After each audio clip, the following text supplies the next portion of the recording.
I'm Josh Golden, and this is Eureka, where we explore big ideas and how they came to be. Today on the show, we're going to talk to the Impractical Jokers, Sal, Murr, Q, and Joe, all of which are upstairs and about to shoot another episode in season 8. I can't wait to hear what they have to say.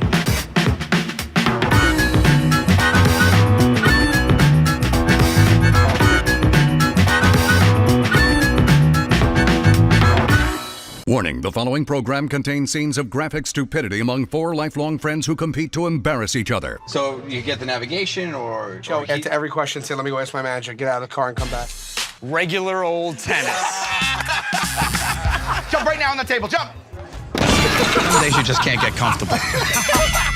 Most people know you as James, Q, Joe, and Sal, and the Impractical Jokers is this crew you've created. One of the things I love the most about figuring out about a big idea was there a moment of inspiration? I think about Lin-Manuel Miranda, right? He's on the beach, he's got Hamilton. At page 622, he's like, wait a second, could this be a musical?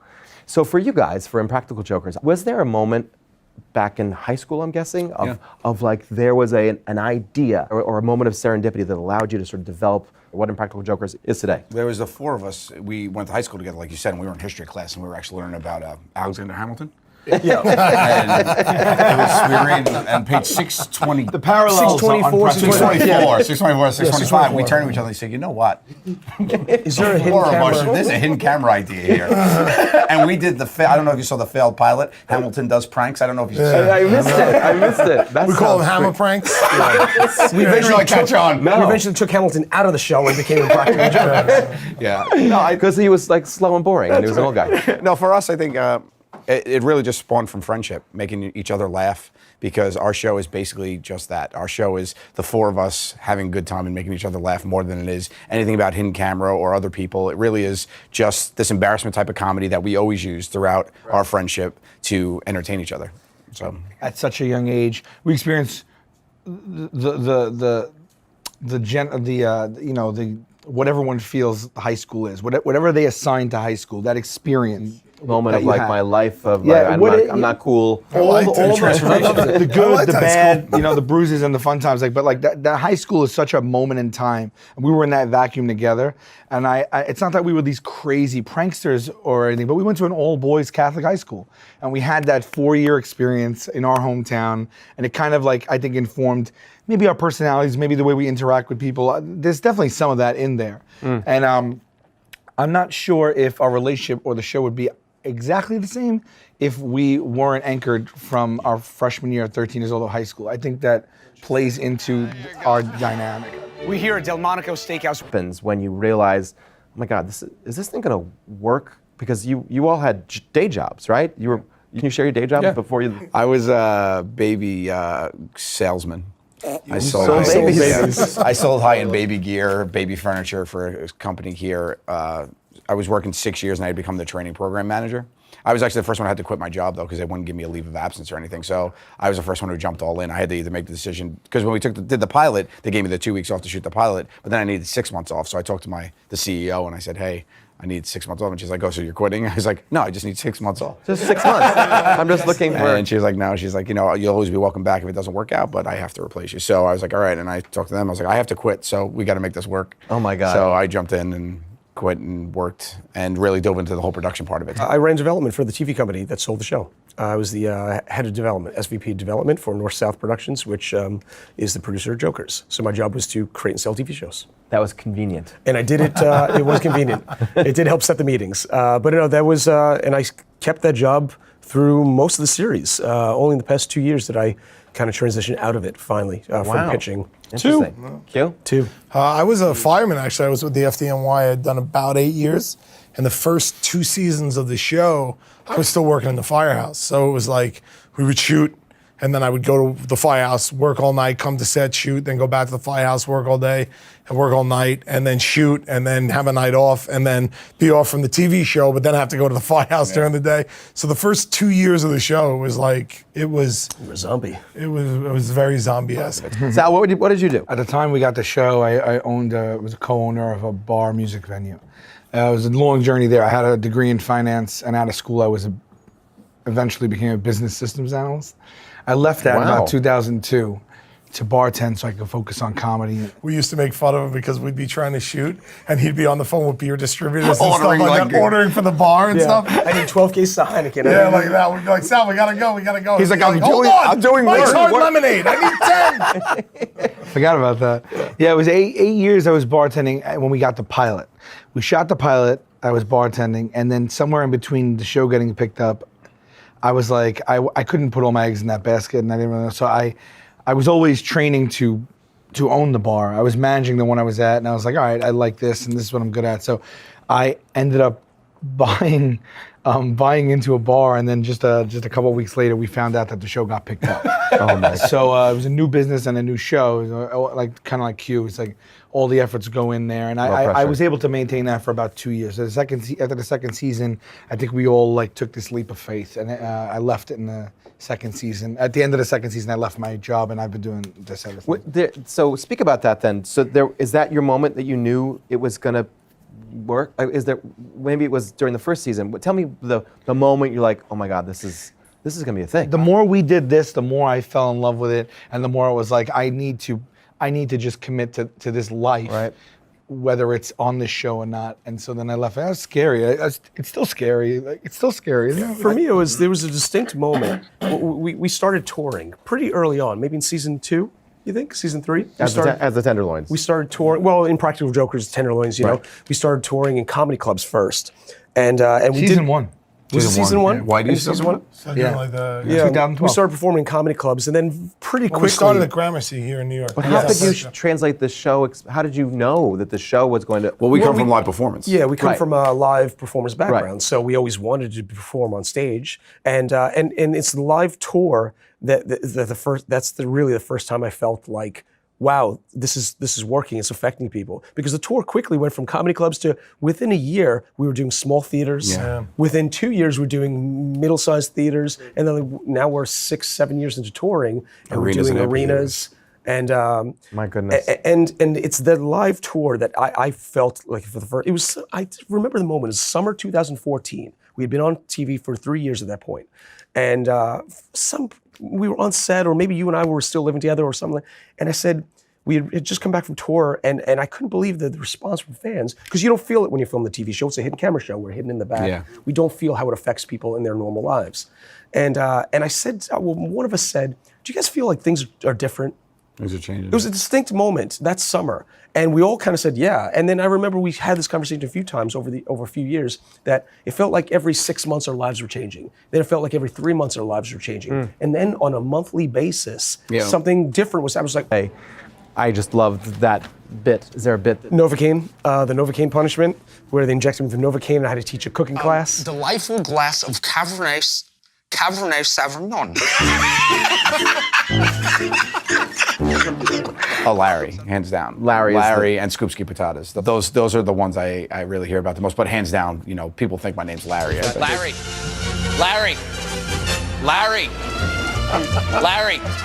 Larry. Larry. Larry. Larry. Oh my God. Larry. Larry. Larry. I hear dentist the most. The most. After 9 years, I hear it the most still. I have an affinity for that moment. When people ask me, I tell them that is my favorite moment. I think that it just encompassed everything, the best of everything the show has to offer in one moment. You can't keep it together. Okay.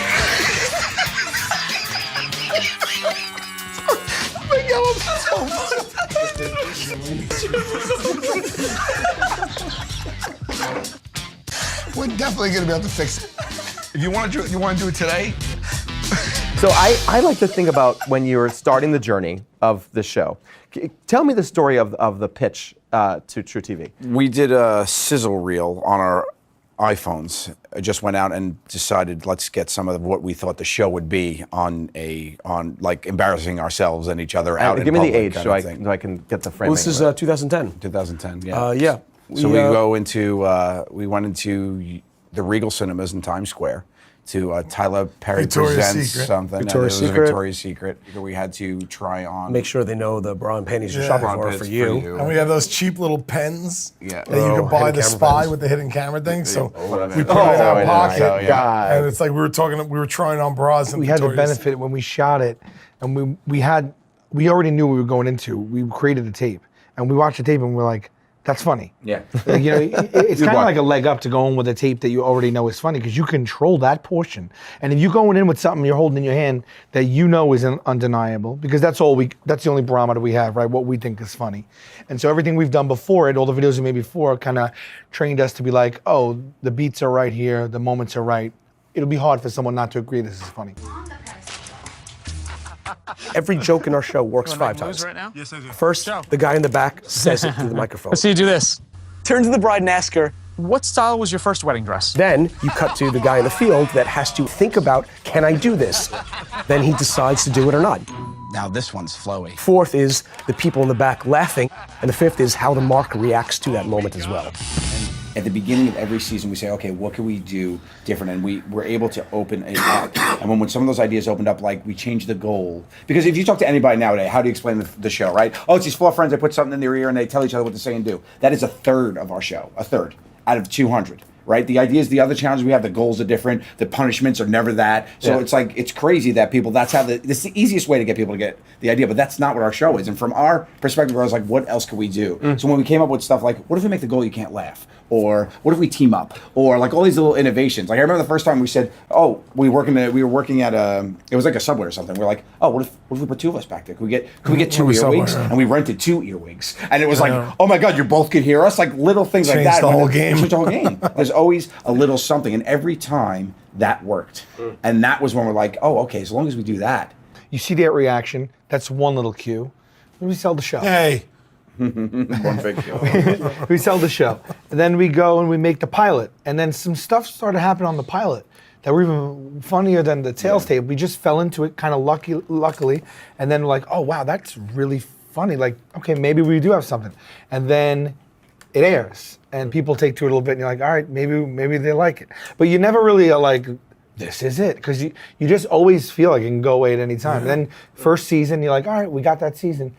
And they order the second. Okay, maybe they like it. And then still 2 isn't really, you still. Do you feel comfortable now? Now I No. think we're past that point and looking back saying we've created something comfortable. I'm not. But it took years. It took years of the show being on for me to be like, we did it. It is a business. So when True was like, all right, well, we had the contract for 5. Now we want to re-up with you. Like that was putting their money where their mouth is. And that to me was when I was like, okay. That was that. You're like, I know this is going to be a thing for sure. I know they're going to, at least season 5, they're going to give me more money than they gave me for season 4. And like, that's it. You know what I mean? That's it. So for me, it was the re-upping around. That's The great. Eureka moment was 11 years of failure and the wrong formats for shows that did not put our strengths forward after learning from 11 years of failure from other pilots. And we finally realized the right format and the right timing to put our strengths forward. That's that when we create Jokers. That's it. It puts our friendship on display. We never came up with a format before then that put our friendship as well on display. Best friends forever! I want to state officially that I love you. I love you guys. I love you, buddy. Give me keys. I love you. Oh! Sit. Good guys. You stay! You stay! Today we are going to figure out which one of you 3 is my best friend. Former best friend. I hate you guys! How do you characterize success now that you're here versus, season 1? I mean, obviously you've had a job in the world of production, so you think about it differently. Well, I have a unique perspective from the other guys, I think, because I worked in TV development for 10 years. Right. Running development for the company. So in that time, I'd sold a lot of different shows, pilots and series, and most shows don't sell. Then most shows that get a pilot order don't go to series, and most shows that get a season order don't go to season 2 or 3. Like 99% of shows just don't make it. They don't pop. Nothing happens. So I have a unique perspective on how unbelievable this is from a business point of view. Yeah, it just doesn't happen anymore, especially now.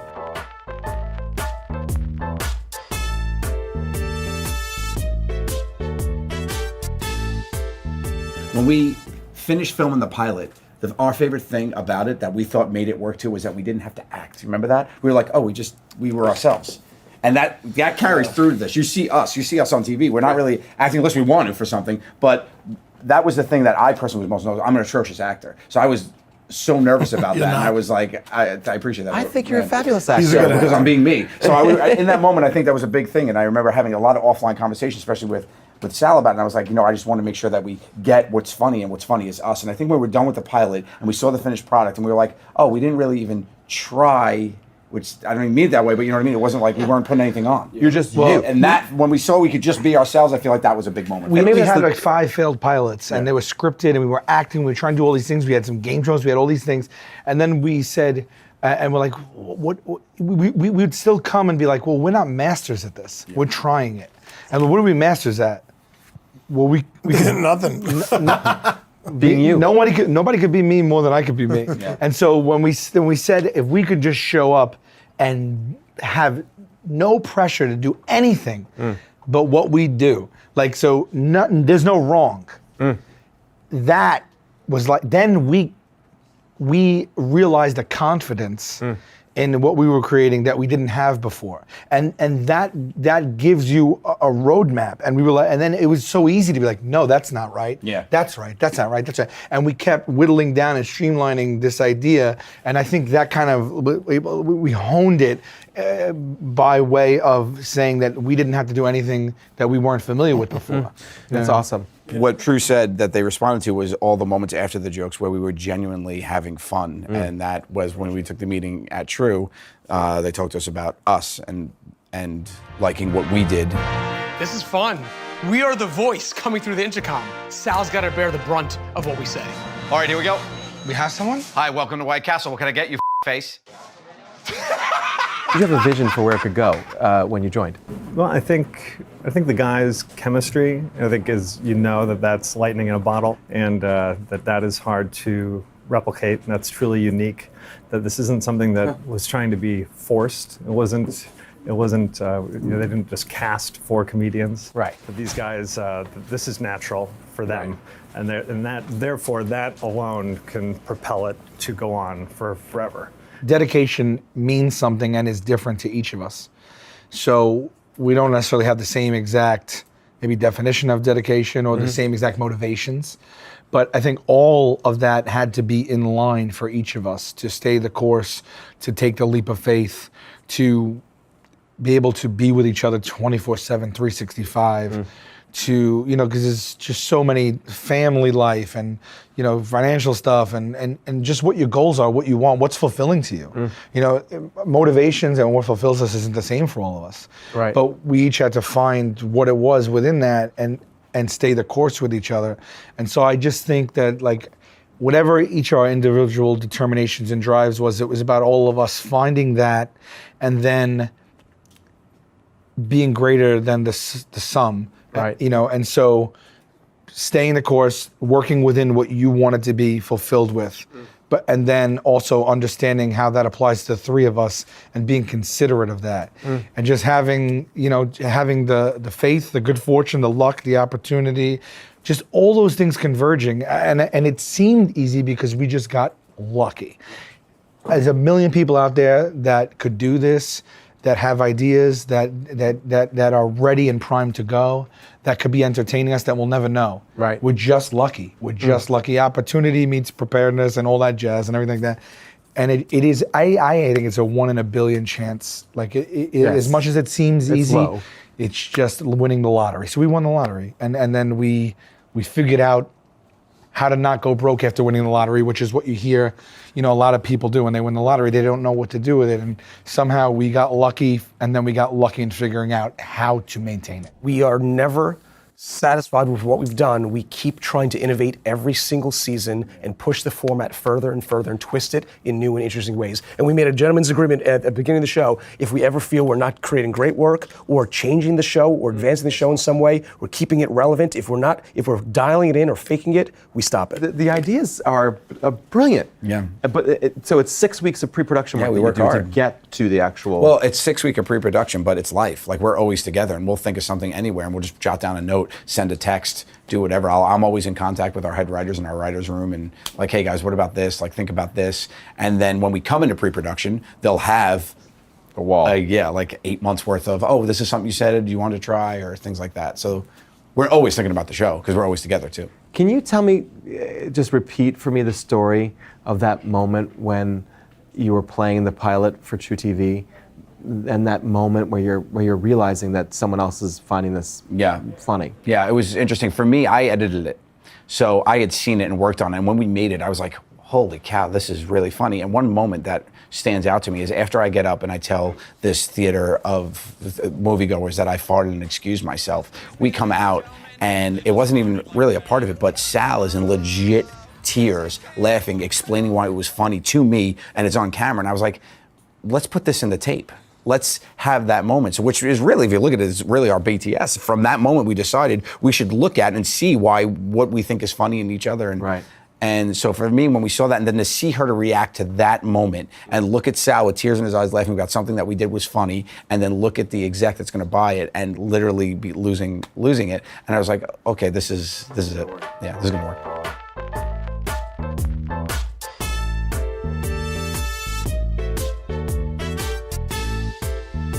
I feel really lucky to be You should. I mean, if we're going to be honest, legend in front of you. So, well, Legends. I very much have loved and have supported the show in every way possible, and I just love the idea, and I love what you've been able to create, and I just want to thank you for the time today.